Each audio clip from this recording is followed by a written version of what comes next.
En la cena de Navidad, mi hijo me preguntó si el hospital ya había enviado la fecha para la cirugía. Mi nuera se metió y dijo, sí, usé ese dinero para organizar el cumpleaños de mi mamá. Mi hijo se quedó sin palabras. Yo solo sonreí y le pregunté de vuelta, ¿no sabes quién es la persona que realmente necesita esa cirugía? En ese instante su cara se puso pálida. Afuera, la nieve del invierno caía con fuerza, pero dentro de nuestra casa, el ambiente de la fiesta de Navidad era cálido y animado. Eché un vistazo por la sala. Mi hija Lucía se veía radiante conversando con unos amigos cercanos de Diego, mi hijo, y su sonrisa cristalina y contagiosa me reconfortaba el alma. Verla tan saludable me hacía agradecer al cielo en silencio. Los dolores de estómago que tanto la habían atormentado parecían ahora solo un recuerdo lejano, una pesadilla que ya había pasado. El centro de atención de la noche, sin embargo, era Camila, mi nuera. Llevaba puesto un vestido de terciopelo verde esmeralda de Gucci, y no paraba de caminar entre los grupos de invitados con una botella de vino caro en la mano, llenando con destreza las copas vacías, con una sonrisa resplandeciente que no se desdibujaba ni por un segundo. Solo Diego era una nota disonante en esa melodía festiva. Se esforzaba por mostrar sonrisas cordiales, intentando charlar con algunos colegas, pero sus ojos no podían ocultar su inquietud y preocupación. Caminaba de un lado a otro y de vez en cuando me lanzaba una mirada cargada de ansiedad y urgencia, una mirada que solo una madre podía entender. Cuando la fiesta estaba en su punto más alto, Diego finalmente no pudo contenerse más. Se acercó a mí rápidamente procurando bloquear la vista de los demás, y me susurró con la voz tensa, «Mamá, el hospital ya te mandó la fecha de la cirugía. Estoy muy nervioso». Yo aún no había alcanzado a abrir la boca para tranquilizarlo cuando una voz aguda sonó a nuestro lado. Camila había aparecido de la nada, colgada del brazo de Diego. Habló en voz alta, lo suficiente para que algunos invitados curiosos se giraran a mirar. Sí, la mandaron. Me llegó el correo la semana pasada. Un silencio breve cayó sobre el espacio que nos rodeaba. Camila se detuvo un instante con la mirada fija en mí, afilada y desafiante. Luego giró lentamente hacia Lucía, que estaba a poca distancia, y la sonrisa en su rostro se hizo aún más brillante, al punto de resultar escalofriante. Pero ya lo pensé, continuó con un tono dulzón y falso. Lucía se ve tan bien que creo que no es tan urgente, así que usé ese dinero para organizarle una gran fiesta de cumpleaños a mi mamá. Ella se lo merece, ¿verdad, amor? Sus palabras cayeron como un balde de agua helada en medio del ambiente festivo. El aire se volvió espeso, difícil de respirar. Vi a Lucía quedarse paralizada con la sonrisa borrada del rostro, reemplazada por una expresión de sorpresa y un dolor profundo. Los invitados cercanos se miraban entre sí, y los murmullos comenzaron a surgir. Por un momento la rabia y el dolor me golpearon en el pecho, pero lo contuve. Este no era el momento para ser débil. Con calma dejé mi copa de vino sobre la mesa. Me giré por completo para enfrentar a Camila. Sus ojos aún brillaban de autosuficiencia. Mi voz no fue alta ni agresiva, pero sonó clara y firme, lo suficiente para que ella y todos los que estaban cerca la escucharan. ¿De verdad, no sabes quién es la que realmente necesita una cirugía? El rostro hermoso de Camila perdió el color. Su sonrisa triunfante se congeló en sus labios, volviéndose grotesca y torcida. Lanzó una mirada rápida a Diego buscando ayuda, una explicación, pero en sus ojos ya no había celos ni orgullo, sino una confusión total y un miedo absoluto. Los ojos completamente desorientados de Camila me arrastraron mentalmente hacia atrás, hacia los recuerdos de varios meses atrás. En ese instante ya no era la suegra parada en medio de una sala llena de gente, sino que volvía a ser Rosa María Herrera, una mujer viuda que solo quería cuidar su pequeño hogar, la misma que fue testigo de las primeras grietas en un cuadro familiar que parecía perfecto. Todo no empezó con palabras crueles ni secretos terribles. Al contrario, comenzó con las cosas más pequeñas y cálidas. Aún recuerdo claramente los primeros días de Camila como nuera. Era como una brisa fresca que llegó a una casa que ya se había vuelto algo apagada. Tomé su mano y le enseñé con detalle cómo preparar una olla de sopa de pollo con la receta de la familia, ese sabor que había acompañado a los Herrera por generaciones. Le mostré cómo sentir la suavidad del pollo, cómo sazonar para que el caldo quedara claro y con un dulzor natural. Reímos juntas en la cocina. Recuerdo que un domingo por la tarde pasamos horas plantando una bugambilia en el balcón. Teníamos tierra en las uñas, pero la alegría brillaba en los ojos. Creí de verdad que no tenía una nuera, sino una hija más. El primer signo extraño apareció una tarde. Volvía del trabajo y la casa estaba extrañamente silenciosa. Vi a Camila dormida en el sofá con la cabeza ladeada y el cabello cubriéndole casi todo el rostro. Junto al sillón, el cesto de ropa limpia recién bajada del tendedero seguía tirado, con algunas camisas de Diego arrugadas. Era raro porque Camila siempre había sido obsesiva con el orden. La desperté suavemente y se sobresaltó con los ojos perdidos y cansados. «Perdón, mamá, no sé por qué me da tanto sueño últimamente», dijo con voz soñolienta. Pensé que solo estaba agotada, pero esos sueños diurnos se hicieron más frecuentes.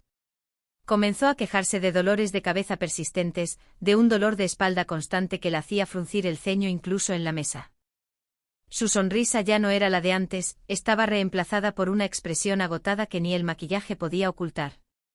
Hasta que un domingo por la mañana, durante la limpieza familiar, mientras doblábamos una sábana grande, Camila levantó los brazos y la manga de su blusa blanca se bajó. Me quedé helada. Sobre la tela blanca había una mancha marrón oscura, seca y endurecida, extendida en el puño. Era sangre. Sentí un vacío en el pecho. Solté la sábana, le tomé la muñeca y le pregunté con voz temblorosa: «Camila, ¿qué es esto, hija?». Ella retiró el brazo bruscamente con una expresión de terror por un instante. Bajó la manga rápido y forzó una sonrisa. «Ah, no es nada, mamá. Seguro me raspé cocinando anoche». Pero yo sabía que mentía. Soy madre. He curado muchas heridas. Sabía que no era sangre reciente ni un corte de cocina. Desde ese día una inquietud comenzó a morderme por dentro. Lo peor fue una tarde cuando limpiaba el baño de la pareja. Me agaché para vaciar el basurero y lo que encontré debajo de unos algodones usados me heló la sangre. 2 blísteres de analgésicos fuertes, totalmente vacíos con los envoltorios metálicos arrugados con furia. Reconocí el nombre. Un medicamento de uso controlado, solo con receta, para dolores intensos. Sentí que alguien me apretaba el corazón. ¿Qué está soportando esa niña? ¿Y por qué tiene que ocultarlo? Esa noche decidí que teníamos que hablar con franqueza. Preparé una taza de té de manzanilla caliente, ese tipo de té que tiene un efecto calmante, y la llevé a la sala donde ella estaba viendo televisión. Me senté a su lado y puse con cuidado la taza frente a ella. «Camila», empecé tratando de que mi voz sonara lo más suave posible. «¿Hay algo que estés ocultando a mamá? Te he notado muy rara últimamente. Esa mancha de sangre en la manga el otro día, esas pastillas en el baño. No me lo ocultes. Si te pasa algo, cuéntamelo. Lo resolveremos juntas». Camila no me miró. Sus ojos seguían fijos en las imágenes que se movían en la pantalla, como si eso fuera lo único que existiera en el mundo. Después de un buen rato, habló con una voz algo molesta y distante: «Ya te dije que estoy bien. Es solo falta de sueño por el trabajo. Esas pastillas son para el dolor de cabeza, nada más. No exageres tanto, mamá». Su respuesta, especialmente esas 2 palabras, «no exageres», fue como una pared de hielo que de pronto se alzó entre nosotras, deteniendo en seco todos mis intentos de acercamiento. Me quedé callada sin decir nada más. Sabía que insistir sería inútil, pero al mirarla encogida en el sofá, un miedo invisible, difuso pero creciente, empezó a apoderarse de mí. Sabía que algo muy grave le estaba pasando a mi nuera. Desde entonces el ambiente en la casa se volvió pesado, tan sofocante que sentía que me costaba respirar. Camila me evitaba de forma evidente. Llegaba del trabajo y se encerraba directo en su cuarto con llave. La cena, que solía ser el único momento de reunión familiar en el día, se convirtió en un acto silencioso y tortuoso. Ella se sentaba, tomaba unos bocados de verduras en silencio y después de 5 o 10 minutos se levantaba con la misma frase de siempre: «Ya comí», y volvía a desaparecer tras la puerta de su cuarto. Entonces empecé a notar el cambio en Diego. Mi hijo, el niño que crié desde pequeño, el que antes con su sonrisa iluminaba toda la casa, ahora se marchitaba frente a mis ojos. El muchacho que antes era alegre y hacía bromas para hacernos reír a todos, ahora estaba siempre callado. Había bajado de peso. La camisa de oficina que antes le quedaba perfecta ahora le colgaba de los hombros huesudos. Las ojeras bajo sus ojos eran profundas, huellas claras de noches en vela. Muchas veces me desvelaba sin poder dormir y al despertar de repente notaba un leve resplandor saliendo del balcón. Corrí a la cortina de mi cuarto con cuidado y miraba hacia afuera. Diego estaba ahí solo, de espaldas a la casa. En la oscuridad solo podía ver su silueta solitaria y el punto rojo del cigarro en su mano. El cigarro que había dejado con tanta convicción desde que se casó con Camila. No fumaba, solo lo sostenía entre los dedos, dejando que la ceniza cayera sobre las baldosas frías. Se quedaba ahí inmóvil, mirando la calle vacía. Envuelto en la noche, la espalda de mi hijo se veía sola y pesada.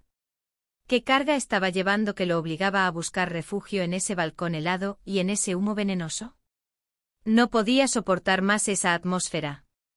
Decidí que tenía que hacer algo para arreglarlo. Una noche fui al mercado muy temprano. Escogí los camarones y calamares más frescos para preparar una paella de mariscos, ese plato que Camila había elogiado tanto.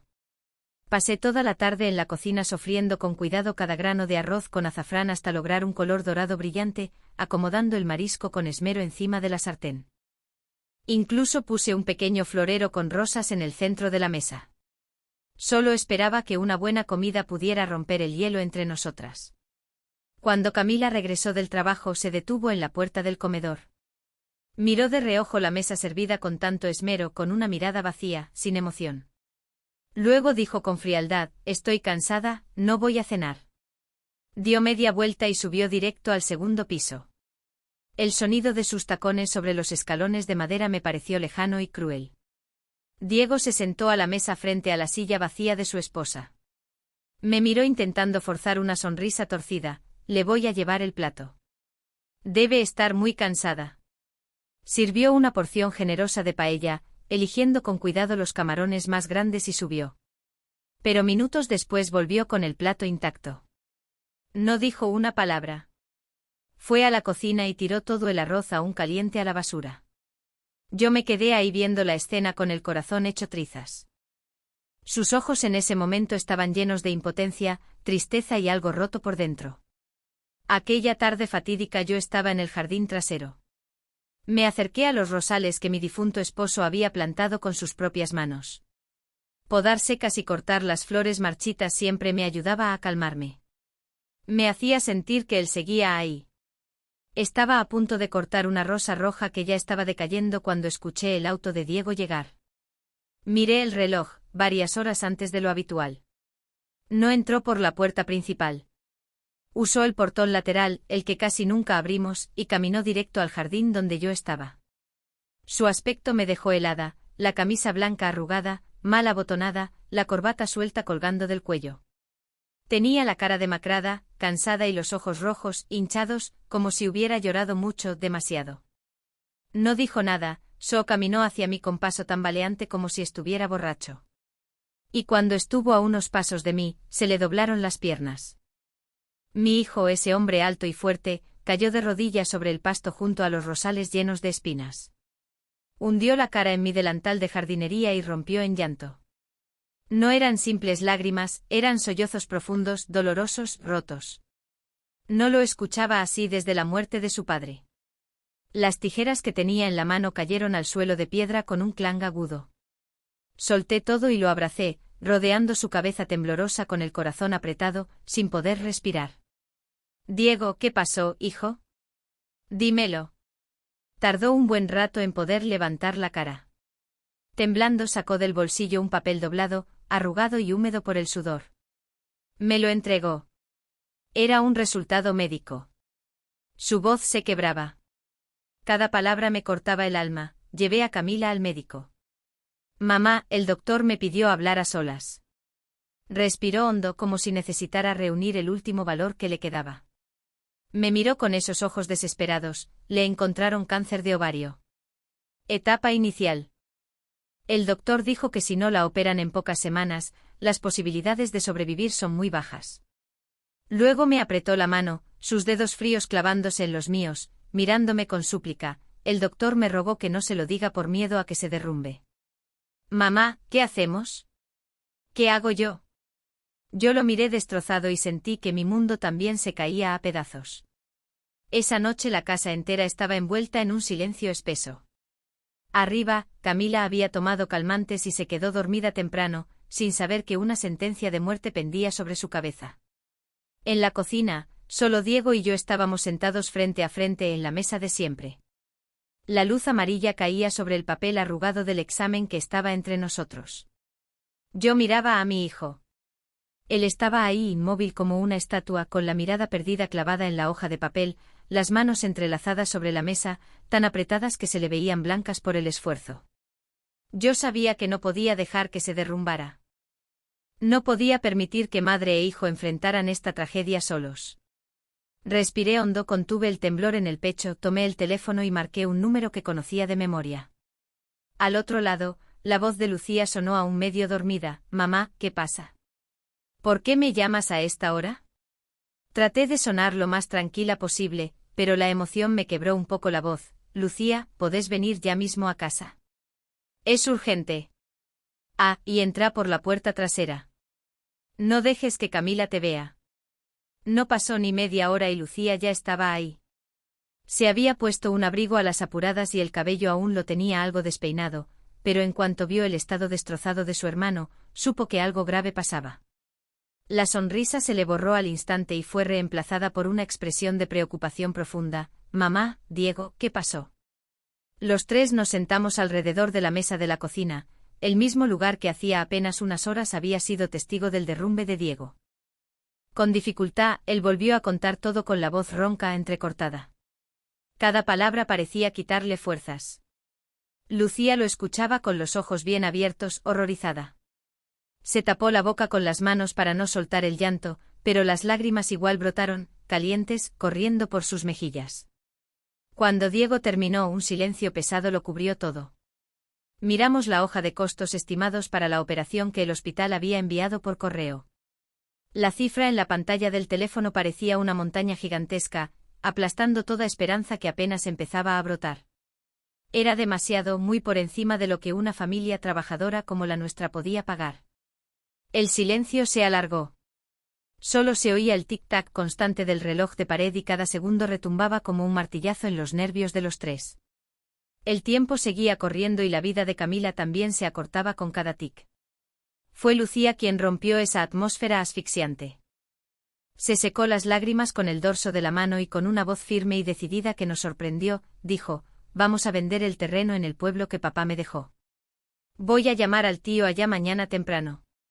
Seguro se arregla rápido». Diego reaccionó de inmediato, angustiado: «No estás loca. Ese terreno es tu dote. Es lo único que tenés». Lucía tomó la mano helada al hermano y negó con fuerza: «Diego, escúchame. La plata va y viene, pero una vida no. Camila es tu esposa, mi cuñada, parte de esta familia. Su vida es lo más importante ahora». Miré a mis dos hijos con el corazón apretado, pero lleno de orgullo. Entonces hablé yo con la voz ya más firme: «Mamá todavía tiene una libretita de ahorros. La voy a vaciar. No pasa nada, aún estoy fuerte. Puedo seguir trabajando». El dinero se podía resolver, pero el problema más difícil era otro. ¿Cómo íbamos a lograr que Camila, con lo orgullosa y sensible que es, aceptara una cantidad tan grande de dinero y fuera al hospital sin sospechar nada? Ella jamás permitiría que la ayudaran por lástima. ¿Y si descubría la verdad, sería capaz de afrontarla o se derrumbaría y rechazaría el tratamiento? Las palabras del doctor aún resonaban en la cabeza de Diego: «Bajo ninguna circunstancia debes saberlo». Justo en ese momento, en medio de la desesperación, un plan doloroso y arriesgado empezó a tomar forma en mi mente. Miré a mis hijos y con voz baja y cargada de peso dije: «Vamos a tener que mentir. Vamos a decir que ese dinero es para tratar a Lucía». Diego y Lucía me miraron sin reaccionar, pero ella, tan inteligente y sensible, entendió enseguida lo que yo quería hacer. Sus ojos entre lágrimas brillaron. Él continuó mi frase elaborando un plan tan detallado que daba escalofríos: «Sí, diré que mi gastritis crónica empeoró. Últimamente he estado pálido y cansado. Nadie sospechará. Le diré a Camila que el doctor me pidió una cirugía urgente, que si no me operan pronto podría volverse cáncer. Diego nos miró con los ojos llenos de duda y preocupación, pero, ¿y si no funciona? ¿Y si ella no lo cree? Una mentira siempre lleva a muchas otras. Me da miedo. Puse la mano sobre su hombro, mirando dentro de sus ojos llenos de miedo. Diego, no tenemos otra opción. ¿Quieres ver a Camila hundirse, negarse a recibir tratamiento y destruirse a sí misma? El miedo puede matarla más rápido que la enfermedad. Tenemos que hacerlo. Todo es por protegerla. Esa misma noche, bajo la tenue luz de la cocina, los tres hicimos un pacto silencioso. Cargaríamos juntos con esa mentira, una mentira nacida del amor. Desde esa noche fatal, nuestra casa dejó de ser un hogar, se convirtió en un escenario y nosotros, que siempre vivimos en la verdad, pasamos a ser actores torpes, obligados a interpretar cada día un drama triste que nosotros mismos creamos. Cada palabra, cada gesto debía calcularse con cuidado por miedo a que un descuido derrumbara el telón. Lucía fue la primera en asumir su papel y también la que más sacrificó. Empezó a actuar. Visitaba la casa con más frecuencia, pero ya no traía su alegría habitual. Su rostro estaba constantemente fruncido, a veces se abrazaba el vientre y soltaba un quejido como si sufriera un dolor constante. Durante las comidas rechazaba tajantemente los platos picantes o fritos que solía amar y solo comía en silencio unas cucharadas de arroz blanco o sopa ligera que yo le preparaba. Una vez incluso la escuché vomitar en el baño justo cuando Camila pasaba por el pasillo. Sabía que lo hacía a propósito. Ver a mi hija fingir estar enferma, castigarse a sí misma, me partía el alma como si alguien me atravesara con un cuchillo. Mientras tanto, Diego y yo comenzamos a reunirnos a escondidas como si fuéramos criminales en nuestra propia casa. Ya no hablábamos de dinero en la sala o en la cocina. Nuestro lugar de reunión era el balcón por las noches o mi estudio con la puerta bien cerrada. Ni siquiera mencionábamos el tema directamente. Nos comunicábamos con notas o en clave usando frases como, el dinero de la medicina para tu hermana, los gastos de Lucía o lo de ella. Cada vez que lo hacíamos sentía culpa y vergüenza, como si estuviéramos engañando al mundo entero. La tensión llenaba cada rincón. Una tarde, mientras cocinaba, mi tío del campo me llamó. Su voz sonaba emocionada, sobrina, ya hay quien quiere comprar el terreno de Lucía y pagan bien. Diego seguía en la oficina. Solo estábamos Camila y yo en casa. El corazón me dio un vuelco. Me apresuré a un rincón de la cocina dándole la espalda a la sala y bajé la voz lo más posible. «Qué bien, tío. Acéptelo por mí, por favor». «Sí, sí. Necesito el dinero urgente lo más pronto que se pueda». Hablé como una máquina queriendo terminar la llamada rápido. Justo en ese momento escuché pasos suaves en la escalera. Camila bajaba desde el piso de arriba, me vio al teléfono con expresión tensa y se detuvo al pie de la escalera a pocos metros de mí. Fingió ir al refrigerador por un vaso de agua, pero yo lo sabía. Podía sentir cómo sus oídos estaban atentos, tratando de captar cada palabra. Me apresuré a decir unas cuantas palabras vagas y colgué con el corazón aún latiéndome con fuerza en el pecho. Cuando me giré, ella me miró y sonrió con indiferencia. ¿Con quién hablaba mamá que se puso tan seria? No me quedó otra que soltar una risa nerviosa. Ah, era tu tío del pueblo. Solo llamaba para preguntar cómo estábamos. Y así llegó esa noche fatídica. Diego acababa de conseguir una buena suma de dinero vendiendo a toda prisa el auto que tanto quería. Volvió a casa con el rostro iluminado por una mezcla de alegría y preocupación. Después de asegurarse de que Camila estaba en el baño, me tomó del brazo y me llevó a la sala, donde solo una luz amarillenta alumbraba. Sacó de su mochila un sobre de papel marrón grueso y me lo entregó. «Mamá, guarde la mitad por ahora. Mañana saco el resto de la cuenta y usted lo lleva para adelantar el pago del hospital para la hermana Lucía». Hablábamos en voz baja, casi susurrando, y lanzando miradas nerviosas hacia la puerta del dormitorio. Apenas Diego terminó de hablar, escuchamos que el agua del baño se detenía de golpe. Me sobresalté, levanté la vista y me quedé helada.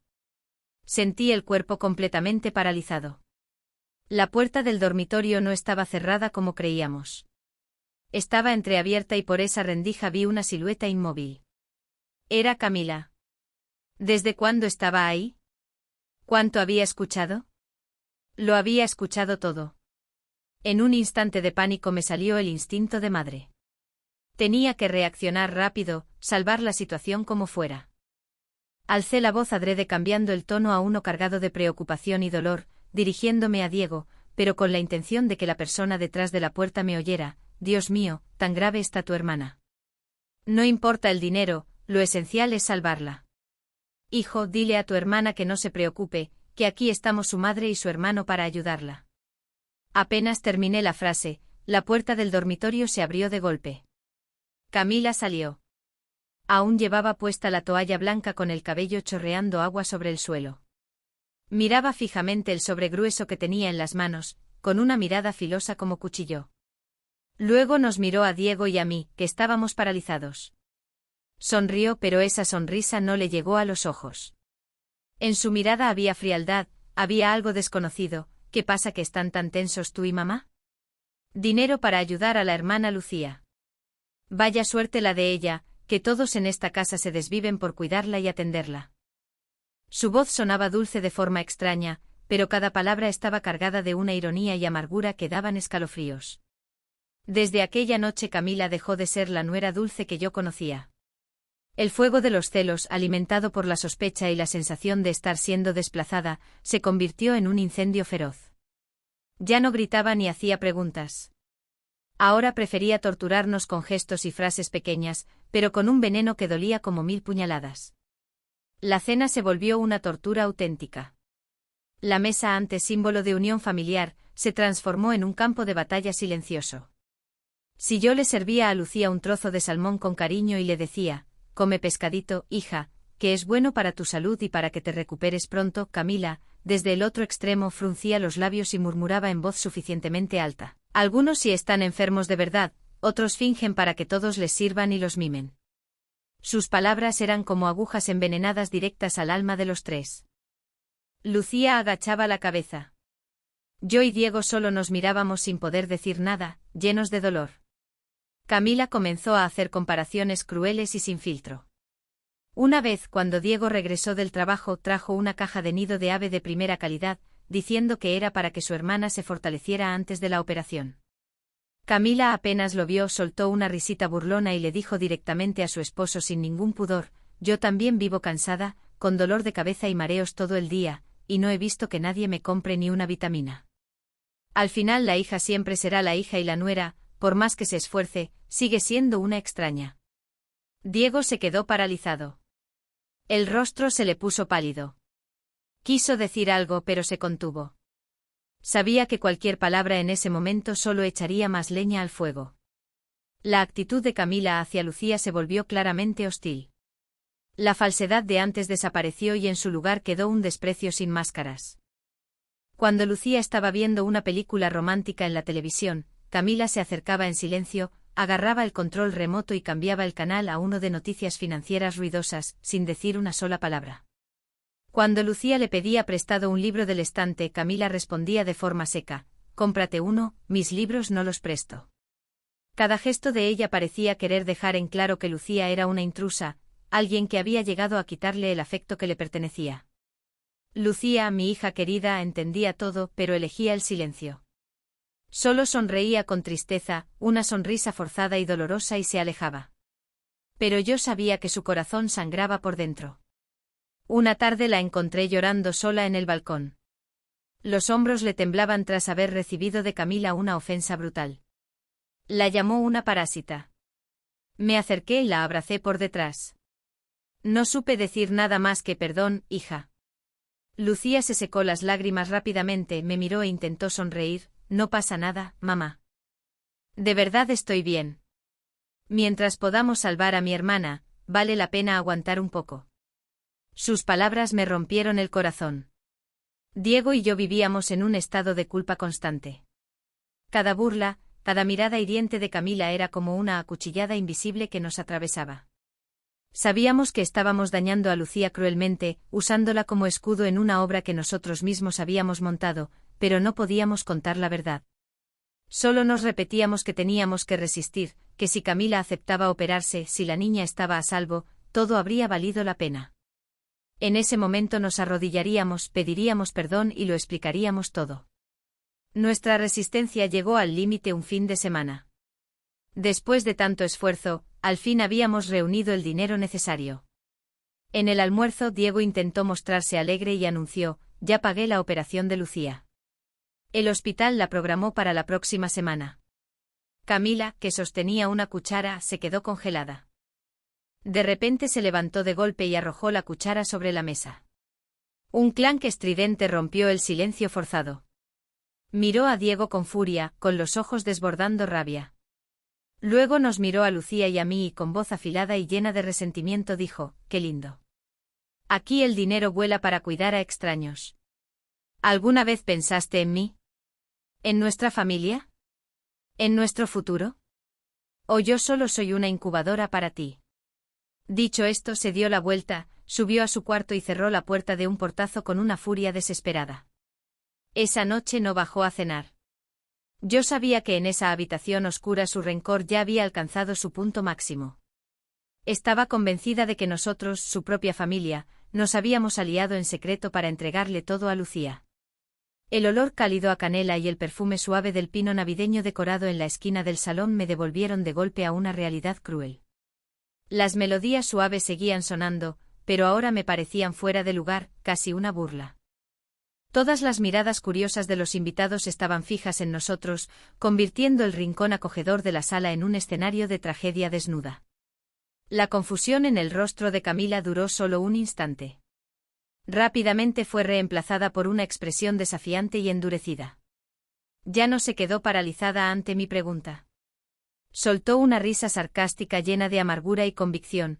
«¿Hasta cuándo vas a seguir actuando, mamá?». Su voz era afilada, directa hacia mí, tú y él y también Lucía. Toda tu familia se puso de acuerdo para engañarme, para pasarle dinero a escondidas a ella. ¿Crees que no me di cuenta? Lo escuché todo y ahora que todo salió a la luz, ¿todavía piensas inventarte una historia absurda de que ese dinero era para curar a otra persona? Perdón, pero yo no soy ninguna idiota. Cada palabra suya fue como un mazo golpeando el pecho de Diego.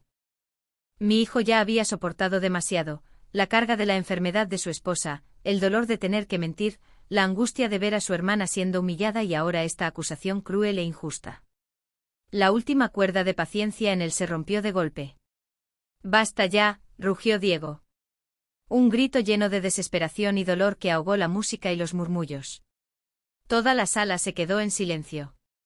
Soltó la mano de Camila, dio un paso atrás y la miró con los ojos enrojecidos. «Era para tu tratamiento, Camila, para ti». La sonrisa desafiante en los labios de Camila se congeló. Parpadeó varias veces, como si no pudiera procesar lo que acababa de oír. Toda su seguridad y orgullo se derrumbaron en un instante. ¿Qué? ¿Qué estás diciendo? Estás bromeando, ¿verdad? ¿Esto es otro truco para cubrir lo que hicieron? Pero al ver el rostro destrozado de Diego y los ojos llenos de lágrimas de Lucía, parada como estatua al fondo, supo que no era ninguna broma. Yo no dije una palabra más. Las lágrimas ya no significaban nada y cualquier explicación era inútil. Solo la verdad podía poner fin a esta locura. Me di la vuelta y caminé rápido al estudio, donde había guardado el expediente médico en el cajón con llave. Saqué los documentos bien protegidos en una carpeta plástica celeste. Regresé a la sala, fui directo a la mesa de centro de vidrio, donde Camila apenas se sostenía y solté la carpeta con fuerza. El golpe seco del expediente contra el cristal cortó el silencio asfixiante. «Ábrela y mírala tú misma». Mi voz temblaba, no por miedo, sino por rabia y por pena hacia mi nuera tan necia. «Abre bien los ojos y lee cada palabra». Señalé el expediente. Mi voz quebrada, el nombre en esos papeles es Camila Gutiérrez, no Lucía Herrera. La que tiene cáncer de ovario eres tú. La que necesita cirugía urgente esta semana eres tú. Todos nosotros, yo, Diego, incluso Lucía, a quien tanto desprecias, tuvimos que mentir. Tuvimos que soportar tu egoísmo y tu crueldad este tiempo por una sola razón, para que no te derrumbaras de miedo. Tuvimos miedo de que rechazaras el tratamiento, así que montamos esta dolorosa obra de teatro. ¿Lo entiendes ahora? Camila temblando extendió la mano hacia el expediente.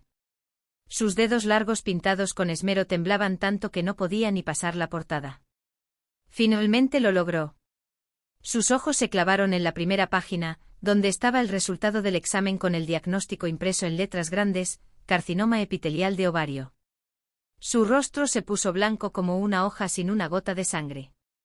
Sus labios rojos comenzaron a temblar, a moverse sin poder pronunciar palabra. La copa de vino tinto que aún tenía en la mano se le resbaló de golpe. El sonido del cristal rompiéndose sobre el piso de cerámica blanca fue tan agudo, tan desgarrador. La copa se hizo añicos y el líquido rojo oscuro se esparció por el suelo. El mundo de Camila, también el nuestro, se hizo trizas junto con ese estallido. Esa Nochebuena terminó en pánico y silencio absoluto. Los últimos invitados se fueron a toda prisa, llevándose susurros y miradas incómodas. Nos dejaron ahí solos en medio de una casa destrozada con platos de comida lujosa a medio terminar, cintas decorativas que ahora parecían ridículas y una mancha de vino tinto seco en el piso, oscura como una herida vieja. Esa noche ninguno de nosotros pudo dormir. Camila estaba sentada inmóvil en el sofá, acurrucada en su vestido de terciopelo, antes elegante, ahora completamente fuera de lugar. Sus ojos estaban vacíos, perdidos en el aire, y de vez en cuando su cuerpo entero se estremecía por el shock y el miedo. Diego estaba a su lado sin atreverse a tocarla. Solo la miraba con una mezcla de dolor y desesperación. Lucía y yo limpiábamos en silencio, recogiendo los restos de la fiesta, recogiendo también los pedazos rotos de nuestra propia familia. A la mañana siguiente, cuando los primeros rayos de sol entraban por la ventana, fui la primera en actuar. No me permití caer, no me permití llorar. Las lágrimas en ese momento eran un lujo inútil. Fui directo al cuarto de Diego, donde él seguía desplomado en el borde de la cama desde la noche anterior. Le puse la mano en el hombro y lo sacudí con fuerza. Levántate, hijo. Sentado aquí llorando, no la vas a salvar. Abre la computadora y entra a tu cuenta del banco. Tenemos que saber a dónde fue a parar el dinero. Mi voz sonó tan fría y firme que hasta yo misma me sorprendí. Bajo mi presión, Diego se sentó tambaleándose frente al escritorio y encendió la laptop. Le temblaban las manos mientras escribía la contraseña. En la pantalla apareció el historial de movimientos, una lista larga de gastos, pruebas irrefutables de una locura sin freno, una suma enorme transferida a la empresa de eventos Lupita's Dream Parties, un pago alto a la joyería Esmeralda y una serie de compras en tiendas de ropa de lujo, nombres que solo conocía por las revistas. Sentí como si alguien me apretara el corazón. Una vida humana había sido cambiada por todo eso. No dije nada más. Fui por mi abrigo y las llaves del coche. Quédate aquí y cuida a Camila. No la dejes sola. Yo me encargo de lo demás. Mi primer destino fue la casa de doña Lupita, la madre de Camila. Toqué el timbre sin parar, sin paciencia. Tardó un poco en salir, todavía en pijama, con cara de sueño, pero con un brillo de felicidad en los ojos, como si aún saboreara la fiesta de cumpleaños que su hija querida le había organizado. Sin saludar, le puse el celular frente a la cara con el estado de cuenta en pantalla. Mire esto, dije con la voz seca. La fiesta lujosa de ayer, ese brazalete de oro que anda presumiendo en redes. Todo fue pagado con la vida de su propia hija. Doña Lupita se quedó muda. Su sonrisa se congeló cuando le conté toda la tragedia, el diagnóstico de cáncer, nuestra mentira y la reacción de Camila. La alegría en su rostro se convirtió en horror, luego en vergüenza profunda. Balbuceó: no, no puede ser, mi hija. Luego salió corriendo al cuarto y volvió con la pulsera brillante en la mano, la misma que Camila llevaba la noche anterior. Esto fue lo que me dio. Dios mío, ¿qué he hecho? En ese momento ya no teníamos tiempo para culpas ni reproches. Había un enemigo común, invisible pero cruel, que amenazaba con quitarnos a nuestras hijas. El tiempo. Teníamos que actuar ya. El primer paso para recuperar la vida de Camila fue ir a la joyería Esmeralda. El dueño, un tipo gordo y malhumorado, frunció el ceño cuando le dijimos que queríamos devolver el brazalete que habíamos comprado anteayer. El tipo examinó detenidamente el brazalete por un momento y soltó sin rodeos: el oro que ya salió de la tienda solo se puede recomprar al precio del oro usado. Pierde 2/3 de su valor. Apreté los dientes, miré a doña Lupita. Ella asintió entre lágrimas. Aceptamos. Luego fuimos a la empresa organizadora de eventos. En su oficina aún quedaban algunos globos sueltos de la fiesta de doña Lupita. Tras una acalorada discusión, el encargado solo accedió a devolver una pequeña parte del depósito con el argumento de que el evento ya se realizó, todos los costos de personal y alimentos ya fueron pagados. La última etapa fue una carrera contra el tiempo por varios centros comerciales. Yo y doña Lupita, dos mujeres de mediana edad, tuvimos que ir tienda por tienda de ropa de marca con los vestidos y zapatos aún con etiqueta en la mano, agachando la cabeza para explicar nuestra situación y pedir una devolución. En algunos lugares mostraron empatía y accedieron a reembolsarnos. En otros fueron tajantes, solo se podía cambiar por otro producto. Cada vez que oía "lo siento, es la política de la tienda", el corazón se me encogía. Cada peso que no recuperábamos era una pizca de esperanza menos para Camila. Al final del día, ya casi de noche, nos sentamos agotadas en el coche, destruidas física y emocionalmente, con manos temblorosas. Conté el poco efectivo que teníamos y revisé los reembolsos que habían ingresado a la tarjeta. Hice los cálculos. Solo nos quedaba poco más de la mitad del dinero que con tanto esfuerzo habíamos reunido. La mitad de la esperanza de vida de Camila se había evaporado en fiestas, joyas y ropa lujosa y superficial.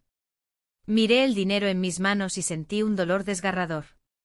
Sabía que eso no sería suficiente y el tiempo no perdona a nadie. Para cubrir el enorme déficit, tuve que vaciar hasta el último peso de mi libreta de ahorros para la jubilación, esa que me prometí no tocar jamás. Lucía, la pobre, también tuvo que ir pidiendo prestado por todos lados, tragándose el orgullo para pedir dinero rápido a amigos y compañeros de trabajo. Finalmente, una tarde, cuando Diego entregó a la oficina financiera del hospital el monto completo del anticipo de la cirugía, pude al fin soltar un suspiro, aunque el pecho aún me dolía. Ya teníamos el dinero, pero habíamos perdido demasiado tiempo valioso. El día que Diego ingresó a Camila al hospital, ella caminaba como un fantasma.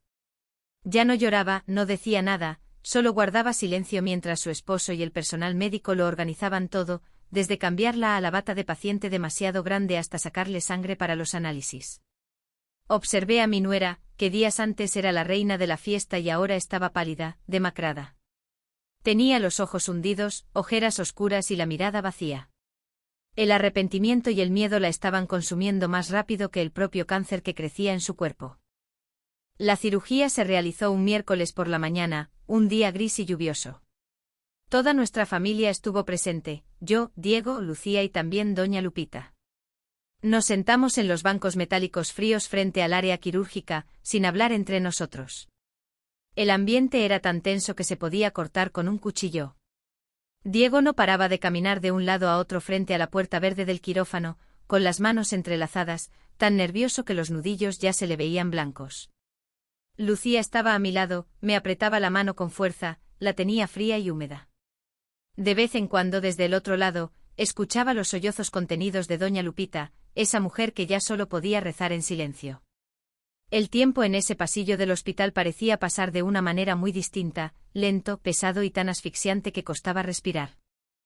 Cada vez que se abría la puerta del quirófano, los corazones de los cuatro se detenían por un instante para luego hundirse en la decepción al ver que solo era una enfermera entrando o saliendo a toda prisa por más instrumentos o una bolsa de sangre. El ruido de las ruedas de las camillas resonaba por el pasillo. La voz monótona del altavoz llamando a otros pacientes. Todos esos sonidos impersonales solo aumentaban la tensión que nos torturaba al límite. 1 hora, 2, 4, 5 horas pasaron largas como un siglo. Finalmente esa puerta verde se abrió.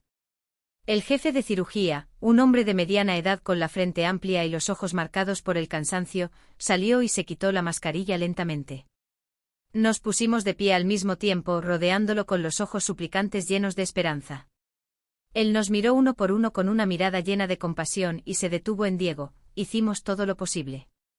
Comenzó con esa frase que nadie en el mundo quiere escuchar de un cirujano. El corazón se me hundió. El tumor era más grande de lo que se pensaba al principio. El retraso de casi 2 semanas le dio tiempo para crecer y comenzar a invadir los tejidos cercanos. Fue muy difícil. Hizo una pausa, como si quisiera prepararnos para lo que venía. Su voz bajó de tono, cargada de gravedad: logramos salvarle la vida. Se retiró por completo el tumor principal. Pero para garantizar la máxima seguridad y evitar cualquier riesgo de recaída, tuvimos que extirparle completamente el útero y los 2 ovarios. Todo el pasillo se llenó de un silencio mortal. Diego se tambaleó, tuvo que apoyarse contra la pared fría para no desplomarse. Lucía ya no pudo contenerse. Rompió en llanto con sollozos desgarradores y yo sentí que las piernas se me doblaban, la cabeza me daba vueltas. Mi nuera viviría, gracias a Dios, pero nunca podría tener hijos. El sueño de unos nietos de risas infantiles llenando esta casa se había esfumado para siempre. El precio por su envidia y su necedad era demasiado alto. Cuando las enfermeras sacaron a Camila de cuidados intensivos, aún estaba inconsciente por la anestesia. Nos reunimos alrededor de la cama. La miramos en silencio. Su rostro pálido, los labios agrietados y todos esos tubos clavados en su brazo delgado. Diego se inclinó y le tomó la mano helada. Apoyó la cabeza en el borde de la cama. Sus hombros anchos temblaban y lloró. Por primera vez desde que recibió la mala noticia, se permitió llorar con toda la debilidad y el dolor. Esa tarde, cuando ya había despertado, fue el propio cirujano quien le informó sobre su situación. Nosotros esperamos afuera sin atrevernos a entrar, pero no escuchamos llanto. Cuando el médico salió, ella tampoco nos llamó. Solo se quedó ahí de espaldas a la pared blanca y helada del hospital. No gritó, no reclamó, no dijo una sola palabra. Su silencio era más aterrador que cualquier lamento o reproche. Después de que Camila fue dada de alta, la casa que solíamos llamar hogar se volvió extraña y sofocante. Ya no había gritos ni discusiones, pero el silencio culpable que lo cubría todo era 1000 veces más espantoso. Cada adorno, cada prenda costosa en el closet parecían testigos mudos de un error irreparable. Chocábamos unos con otros en silencio, comíamos en silencio y el dolor nos devoraba por dentro poco a poco. Para darles a mis hijos espacio para sanar sus heridas y también para calmar mi alma cansada, decidí mudarme con Lucía a la antigua casa familiar. Ese lugar estaba lleno de recuerdos de mi difunto esposo, con el jardín de rosas que él cuidaba con tanto esmero, el lugar donde siempre encontraba paz después de cada tormenta. Desde entonces nuestra vida entró en un nuevo orden, un orden triste. Cada día Diego seguía yendo al trabajo como un robot, pero organizaba su tiempo con mucha precisión, como si se tratara de una obligación programada. Al mediodía volvía a casa para almorzar con Camila. Le recordaba tomar sus medicinas a la hora y hacía un par de preguntas por compromiso. Por la tarde, al salir del trabajo, pasaba por casa mía y de Lucía para compartir una verdadera cena en familia. Solo allí, junto a su madre y su hermana, mi hijo realmente podía respirar, podía exhalar aliviado sin tener que enfrentarse al silencio lleno de culpa de su esposa, sin mirar esos ojos siempre cargados de remordimiento. A través de los relatos entrecortados de Diego, supe que Camila estaba cambiando poco a poco. Ya no se maquillaba, no compraba ropa nueva.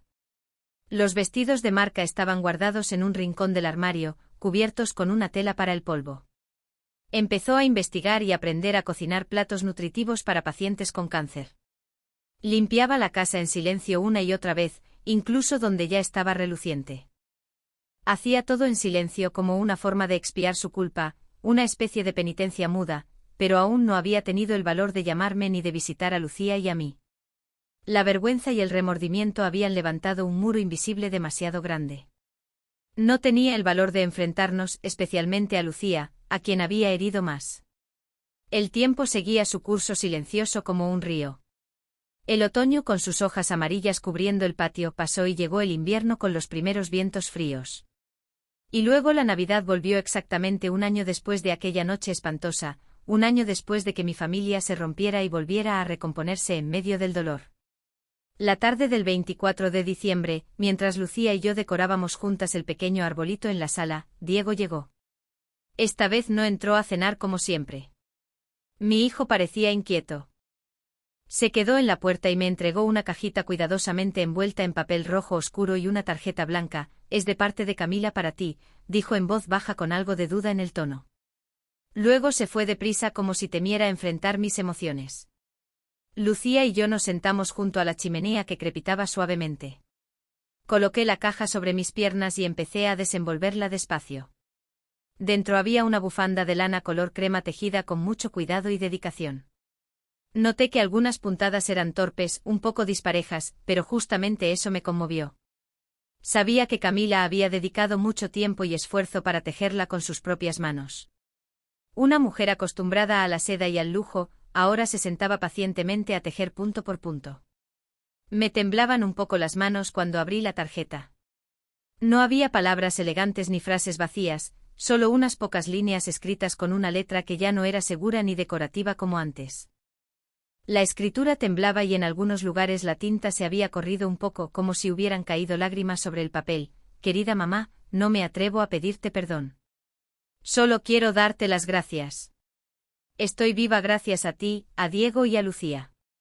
Te quiero. Feliz Navidad, Camila.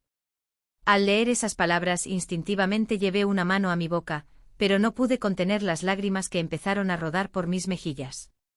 No eran lágrimas de dolor ni de rabia, sino de alivio, de comprensión. Lucía, sentada a mi lado, pasó un brazo por mis hombros y me abrazó en silencio para consolarme. Afuera de la ventana, los primeros copos de nieve de la temporada realmente empezaban a caer suaves y blancos, cubriendo el jardín con un manto puro. Miré las llamas cálidas parpadeando en la chimenea y luego bajé la vista hacia la tarjeta que tenía en las manos. Una sonrisa se dibujó lentamente en mis labios, una sonrisa con el sabor amargo del pasado, pero también con el calor de la esperanza y el perdón. Resulta que después de todas las tormentas, lo que sana un corazón no es el olvido, sino la compasión. Tal vez este sea el regalo de Navidad más significativo que he recibido en toda mi vida.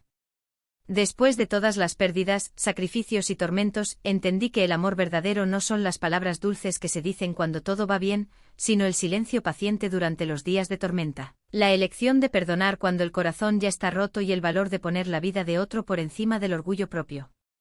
La historia que acabas de escuchar no se trata de un ajuste de cuentas entre personas, sino de una batalla brutal contra el egoísmo, la envidia y el orgullo que todos llevamos dentro. Pagué un precio alto con el sufrimiento de mi propia hija, con noches enteras de insomnio, para luego darme cuenta de que solo la compasión y la sinceridad pueden salvar verdaderamente a una persona. Si no fuera por el amor, si no creyéramos en la redención, no habríamos podido salir adelante. Y si alguien me preguntara cuál fue la lección más valiosa que aprendí, diría esto: a veces perdonar es también una forma de venganza, la más noble de todas. Una venganza contra la indiferencia, contra la arrogancia que despierta la conciencia dormida dentro de una persona.